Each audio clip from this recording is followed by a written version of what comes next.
Uh, Good afternoon.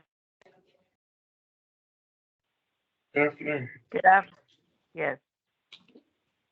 Can you hear me? Can you Yes, hear Madam me? Chair, please proceed, yes.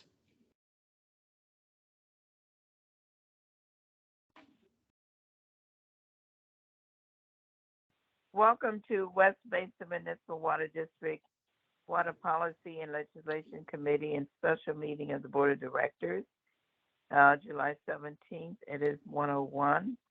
Call the committee meeting to order, this meeting to order. Do we have a quorum Madam Chair, I will read through the roll call. Chairwoman Gloria Gray, here? Director Don Deere. Here. Director Scott Houston. Director Desi Alvarez. Director Harold Williams. Here. Madam Chair, we have a quorum. Thank you very much. Item 3, public comment. Do we have anyone from the public who wishes to speak? Madam Chair, we have not received any requests for public comment today. However, this meeting is being held both in person and virtually.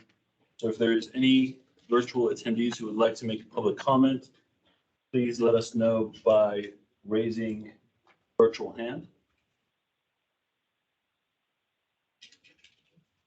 Madam Chair, I don't see any requests for public comment. Thank you very much. Item 4, presentations. Do we have any presentations? Staff has no presentations for today. Thank you. Item 5, action calendar. Is there any action items? Madam Chair, staff has no action items for today. Right, thank you. Item 6, information calendar. 6A, legislative update for June 2023. Staff, will you please provide the information? Yes, the first item is the legislative update for the month of June 2023. For this presentation, we have our Manager of Water Policy and Resource Development, Matt Vey. Matt. Thank you, Barkev, and good afternoon, directors. The legislative update begins on page 3 of the agenda packet. I do want to point out that I accidentally uploaded last month's reports to the agenda packet online. So we provided printed copies to the directors that are in person here today. We also emailed Director Gray with the updated copy, and then I believe that our board team is going to upload the current versions of the reports to the chat for anybody who wants to look at those as we go along. So with that said, first up will be the state legislative update. And I'm sorry I don't have the agenda packet number, but it is the monthly report that says Niamela, Pappas and Associates at the top of it. So at the end of last week, the legislature began a month-long summer recess. Leading up to last Friday, all of the state bills that passed their origination houses needed to get through the second round of their policy committees in order to stay alive this session. Now, I want to point out that a number of highly contentious water rights bills, which the water industry has been pushing against for the last 3 to 4 months, were either significantly amended or they were pulled from their committee hearings. So essentially killing them for this year. And this does signal at least an interim win for those in the water industry with long-held senior water rights. Now, unfortunately, another bill that the West Basin Board took a support position on a month or two ago, SB 366, that bill would have established statewide water supply targets for the next 25 years, including recycled water and groundwater recharge as part of the California Water Plan. That bill was also significantly amended, which caused Senator Caballero, who's the author of that bill, to hold the bill for this year. But we could expect to see that one back next year. Another update to share is that the legislature has passed and Governor Newsom has signed the infrastructure streamlining package that is meant to boost both infrastructure and clean energy projects in California. The package was developed and put before the legislature for further consideration via budget trailer bills, which are sometimes used as a follow-up to the budget process rather than using the traditional legislative session with policy and fiscal committee hearings. Now, because of this somewhat non-traditional process, the legislature passed several of the proposed measures, but not all of them. And a couple of the big ones that they did not include was streamlining for the Delta Conveyance Plan, which Metropolitan is a big proponent of, and then also ocean desalination projects. Included in the package were 3 bills with importance to the water industry. SB 146, which allows the use of design build procurement processes for water and transportation projects. SB 147, which allows for the taking of certain species for water and solar projects. And SB 149, which expedites the judicial review for certain clean energy and water projects. Now, together, this package of bills is meant to speed up construction and reduce project costs, meant to expedite court review of environmental and legal challenges, accelerate permitting for some types of projects, address what's often lengthy and protracted CEQA processes, and it will also help maximize the use of federal dollars for various types of climate projects, especially for those that are in disadvantaged communities. And on the Assembly side, there's now officially a new Speaker of the Assembly, with Robert Rivas having been sworn in on June 30th. Rivas takes over for Assemblyman Anthony Rendon, who served as the Speaker for more than 7 years. Rivas has made some new changes as Speaker already in a short time, including several that impact West Basin's delegation. Isaac Bryan, who's from Culver City area, also represents some of the unincorporated LA County areas of the West Basin District, is now the new majority leader. Rick Chavez Burr from the West Hollywood area is the Democratic Caucus Chair, and Josh Lowenthal, who represents part of Carson, is the Assistant Majority Whip. And just for a couple of other state bill updates, I want to let the board know that West Basin continues to work with our state advocacy team and other coalition partners to advocate for additional funding for recycled water, groundwater, and conservation in the proposed water bonds that are expected to go to voters next year if it passes the legislature. It's kind of expected that the legislature will begin to look at these draft measures in more detail and have more conversations about them during the summer break that's set to take place over the next month. So we'll be active in those conversations during that time. And then another bill is AB 1572. This is a bill relating to the prohibition of potable water irrigation of non-functional turf areas in CII properties. This is a bill that the West Basin Board supports. That continues to make its way through the legislature. It's really looking like it's a bill that's going to make it to the governor's desk at some point, unless something major were to happen in the next month. It passed the Senate Natural Resources and Water Committee recently, and it's now in the Senate Appropriations.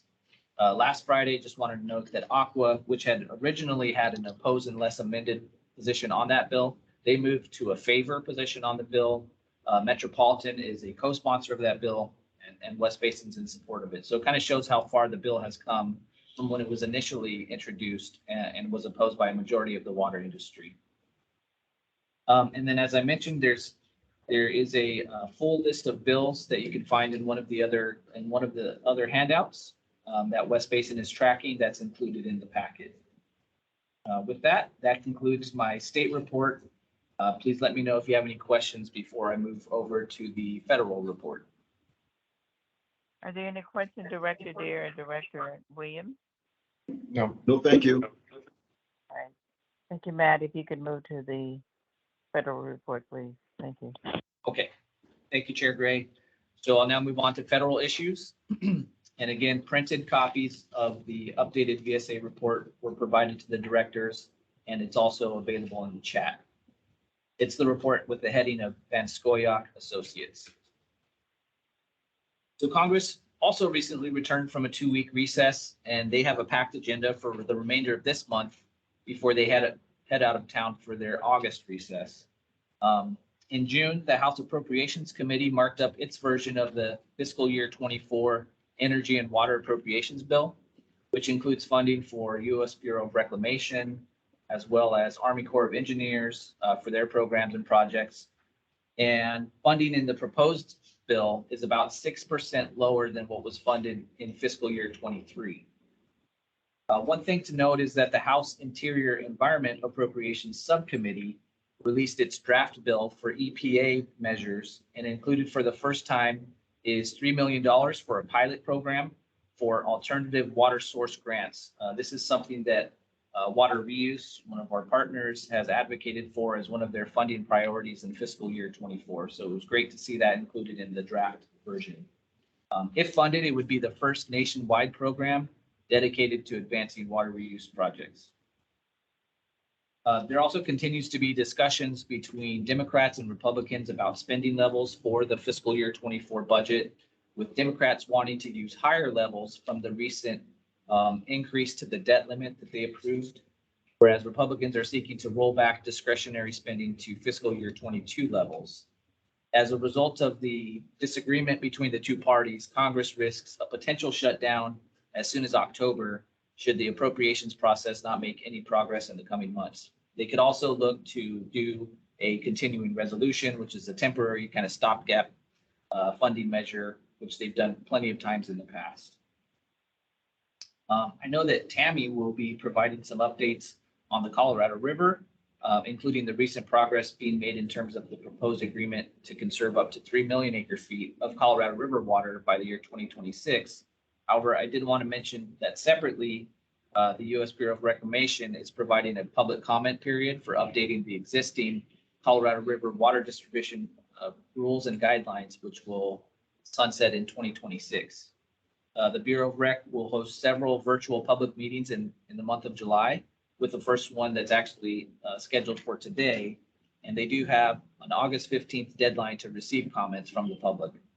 There's no specific agenda for the public meetings, with comments being accepted by the Bureau for operational guidelines, strategies, and any other issues that should be considered by USBR.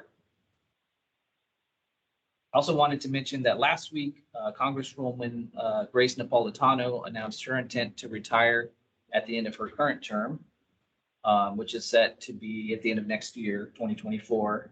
Congresswoman Napolitano first began serving in Congress in 1998, when she started down the path of becoming one of California's most ardent advocates for recycled water and groundwater projects. As the board knows, while her district does not overlap with the West Basin service area, she's been a longtime supporter of West Basin in our recycled water program. She helped secure funding in the past. She helped getting authorization language included for the expansion of the Edward C. Little water recycling facility. She plans to finish out her current term, which will conclude at the end of 2024. And with her announcement that there have already been several candidates who have stated they intend to enter the race to replace her. However, she did provide an early endorsement for State Senator Bob Archuleta. That said, there's still a lot of time between now and next year for when the election would occur. Also wanted to mention that Senator Dianne Feinstein has officially introduced Senate Bill 2162, which is also known as the STREAM Act. If that sounds familiar, that's because the board took a support position on the STREAM Act last month. This bill would reauthorize the Bureau of Rec's Title 16 grant program for water recycling and reuse projects at $60 million per year over 5 years, and would raise the per project expenditure cap from 20 million to 50 million per project. West Basin also adopted a support position on a PFAS liability protection bill last month by Senator Cynthia Lummis. However, the Senate Committee on Environment and Public Works recently released a bipartisan discussion draft bill, as they're calling it, that could produce further measures related to PFAS. The water industry will continue to push for exemptions for passive receivers of PFAS, and that would include a recycled water treatment facility like DCL that we operate. Additional federal issue updates can be found in the monthly VSA report. And so that does conclude my federal update, and I'd be happy to take any questions that you might have. Mr. Matt, are there any? Hello? Steve, this is Don speaking. Archuleta go on. is a water background. Was he a director of the water board?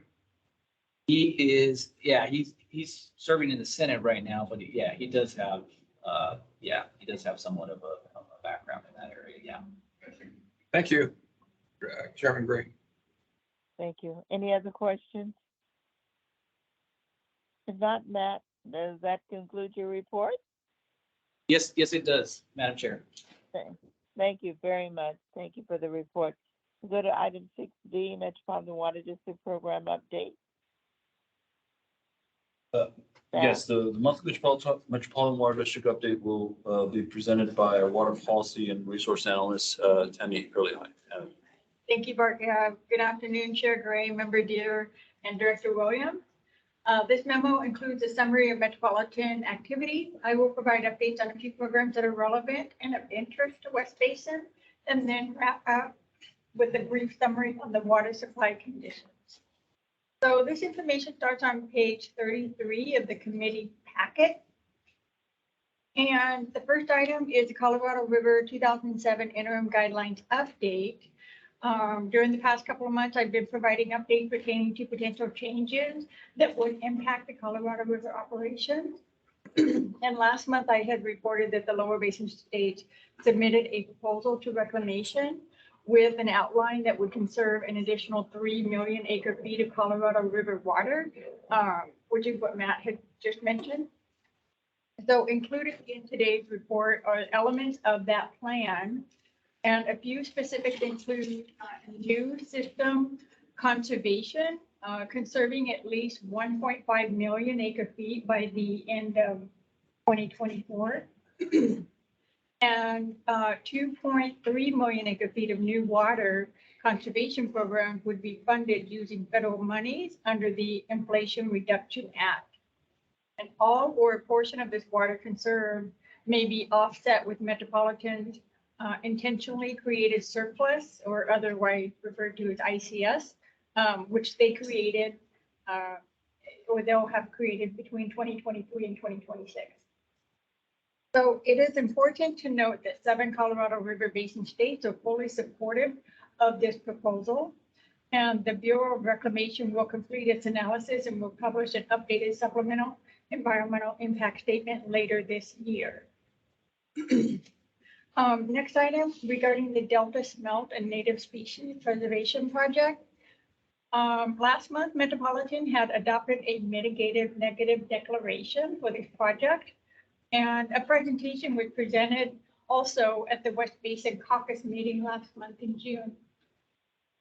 So this project would utilize a portion of their property that they currently own to further research activities for the Delta Smelt and other native fish of potential future propagation.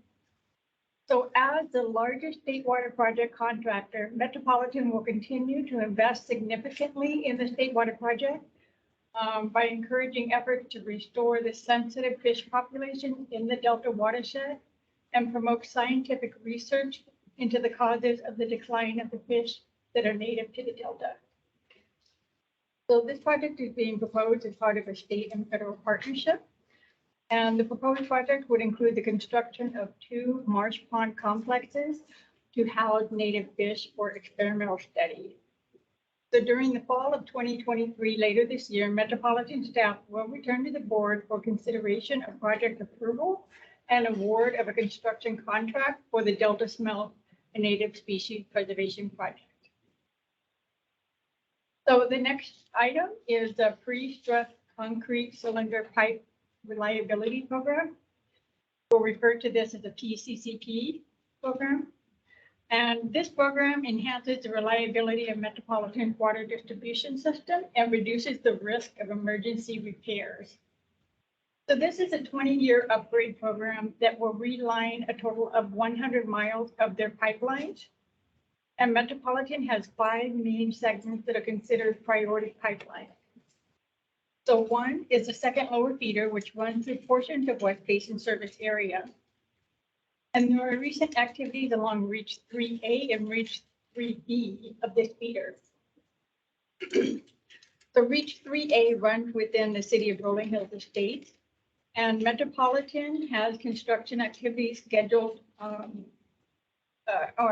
they're scheduled to conclude this month And they have right now construction monitoring and mitigation compliance that they're working on for Reach 3A. So for Reach 3B, that runs through the cities of Lomita, Los Angeles, and Torrance. And Metropolitan has construction activities scheduled to begin this month, followed by site work related to constructing a temporary bypass line around the Palos Verdes Reservoir. So this bypass line will ensure that member agency service connections on this portion of the feeder will remain in service during the construction. And site preparation for the pipe relining access shaft is expected to begin in November 2023 and is scheduled to be complete in September 2025. There's another item I wanted to add. It's not included in the memo, but I just wanted to point out that 2 new board directors were seated this month at Metropolitan. So for Foothill Municipal Water District, Gary Bryant succeeds Director Richard Atwater. And Director Atwater had served on the Metropolitan Board since April 2014. And then for the City of Los Angeles, Attorney Carl Douglas follows Heather Repenning. So Director Repenning has represented Los Angeles on the Metropolitan Board since December 2019. So those are the 2 new board directors I also wanted to highlight to you. And they recently put out a press release on that as well. Question, Yes. could I ask a question now? Is that the Carl Douglas? It is the Carl Douglas. Okay, Yes, I believe he's well known in the industry. yes. Thank you. So for the board agenda look ahead, listed in this memo are a couple of items. Governor Newsom's infrastructure trailer bill package is a key interest. This item was presented as an informational update instead of an action item. And the informational item was updated during the legislative committee on Monday, July 10th. And part of that package includes a few specific proposals of interest to Metropolitan, which Matt had already mentioned earlier. And there are key interest of 4 bills. SB 124, this will allow DWR to work through a California Infrastructure and Development Bank in order to access funding source from the Inflation Reduction Act. And this could lower capital costs for DWR, which would ultimately be passed down Metropolitan. And then SB 146, Metropolitan sought this independently and supported this bill. So this would extend authority for an additional year and would benefit Metropolitan through the statewide project operation by DWR. SB 149, Metropolitan could benefit from this related to the Pure Water project and potential other energy and transportation projects that are discussed under the Climate Action Plan. And then lastly, the SB 150, this is intended to help develop procurement models to enhance training and access for quality jobs, employment, and training opportunities. And this particular bill is aligned with Metropolitan's legislative priorities, which they recently approved. The other item that were discussed during the meeting in July was a turf replacement program, a proposed tree rebate option. So Metropolitan staff provided a presentation regarding this element as part of its current rebate program. And the proposed program would offer a new tree rebate. And it would include a maximum of 5 trees that could have a rebate amount of $100 per tree. So this particular item will be brought back to the Metropolitan Board for consideration in August. And we'll be sure to keep you updated on that as well. So also included in this report are the board meeting actions. Under attachment A has the action that Metropolitan committees and board acted upon last month. Attachment B includes a summary of the board member votes for June. And attachment C includes the draft list for the July meeting. So lastly, just wanted to provide an update on the water supply conditions. And these are included under attachment D towards the end of the committee packet, which begin on page 45. So on the first page, just looking on the left green shaded area for the State Water Project, Lake Oroville, the reservoir shown here indicates 3.52 million acre feet in storage. And the highlights section in the gray shaded box indicates state water project allocation at 100%. And the reservoirs in Oroville and San Luis Reservoir are both at capacity. And for the Colorado River Basin on the right side, this graph shows Lake Powell at 38% and Lake Mead to be 31% of capacity. So if we can go to the second page, the storage reservoirs for the two major watersheds in California and Colorado. On the left side, green shaded area for the State Water Project. The Northern Sierra snowpack is at 199% of normal. Next to that is the 8-station precipitation index, which is showing 63.9 inches or 122% of normal. And on the right side for the Colorado River Basin, the upper Colorado River Basin accumulated precipitation is 28.8 inches or 124% of normal. For Lake Powell storage, currently there is 2.44 million acre feet more in this reservoir compared to last year. So Lake Powell's level has been rising and is nearly 40 feet higher than last year. And for Lake Mead, elevations have also been increasing.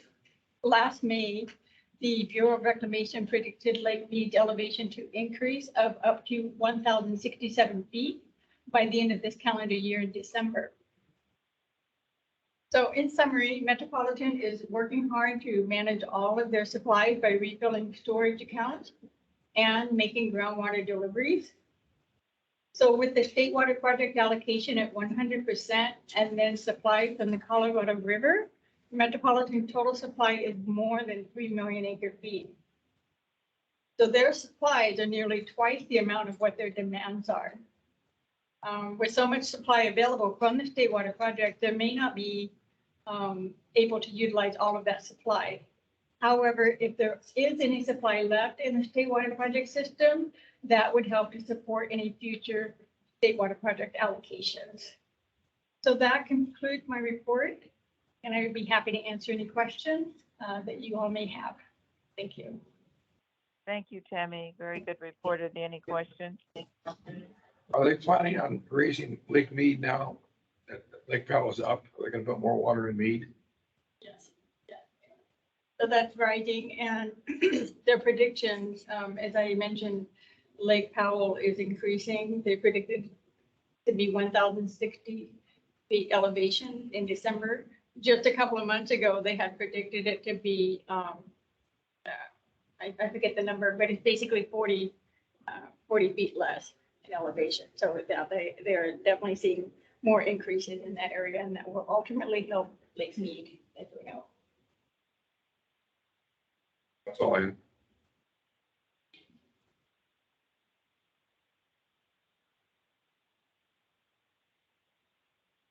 Okay, are there any other questions? No, thank you. Okay, thank you.